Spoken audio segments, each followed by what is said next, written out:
Over the last 43 years, I've designed a lot of learning events. Many of us do. And one of the guiding principles, if you like, that I take into account is this model. It was originally from a Don Binstead article from a long time ago, and it essentially outlines the three aspects, elements, if you like, of how to design learning, taking account of three very important considerations. And as you can see, without stating the obvious, because they're there to be read, these three elements are to design with consideration, definite, deliberate, conscious consideration of three things: content, process, and environment. And I wonder how often we truly think about this.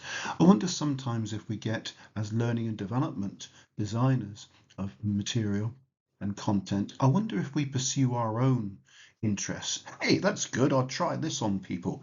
Ah, I like this, so I'm sure other people will. Well, very often, let's be straight about this, it's just the opposite. Very often, what people want is what we don't want them to have. What we would like them to have isn't what they actually would find of value. I think we've got to be learner centered in this. And I think we've got to say to ourselves, what does this, and here I get a bit contentious, specific individual person in their own unique context and situation with their own unique and specific needs, what do they actually need here? What will help them individually, yes, not as a group, individually, what would help them actually perform better, achieve more in the workplace? And I guess that's a bit of a dig at group-based learning because instruction's fine. Telling a group of people what they need to know, say it properly, telling a group of people what they need to know, that's okay. There's times that's necessary. It isn't always, or even very often, the best way to create learning. As soon as you put a group of people, two or more, five or six, eight or 10, whoa, I've seen big numbers, into a room and tell them the same things, do the same things with them in the same way, well, whose actual specific needs are you meeting? I'm not sure it's anybody's at all. So I guess this is partly a, a plea, a case being made for, as often as possible, and it might seem to be uh, not the most efficient or cost effective way to go about things, but it really is because you're maximizing the value of learning to as often as possible work with individuals, because that way you can truly work on what one person finds most valuable. So let's get back to this model. I'm not going to go through it in great depth because I want you to go away and think about it yourself if you find it of value, because you're related to your own circumstances. But in general terms, content is about saying, in terms of what we're actually working on, in terms of actually the material, the ideas, the content that I'm placing before this one person, or let's be realistic, this group of people, is this relevant? Are they finding it useful? Have I thought about that? Have I asked anybody? Have I just conjured this up? Am I just doing the same thing I've ever done with these people, just churning it out? Or have I really given careful consideration to the content, the material to work upon that is most relevant, useful, and felt to be so by the people I'm working with? Process is about how we do it.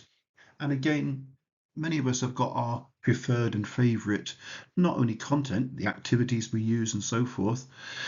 We've also got a preference for how we do things. Some people like to stand at a flip chart and talk all day. I've seen it.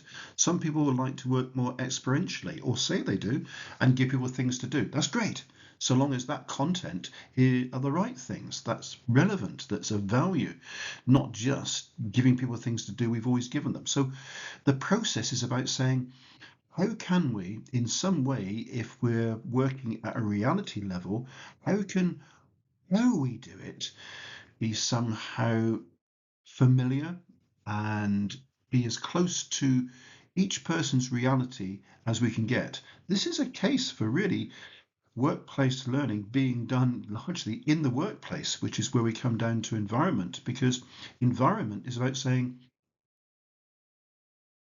is where we're doing this, Is the actual physical environment that we're working in far away, close to, or replicating, or in the actual workplace of that person themselves? And again, I'm saying that person individually.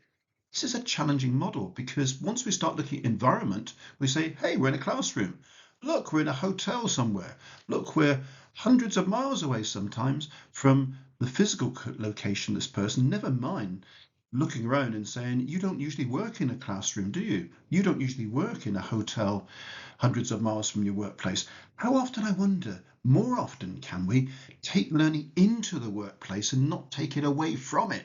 Because the further we move away physically from a workplace, the further in turn we've got to work on transfer of learning issues, if we think about that.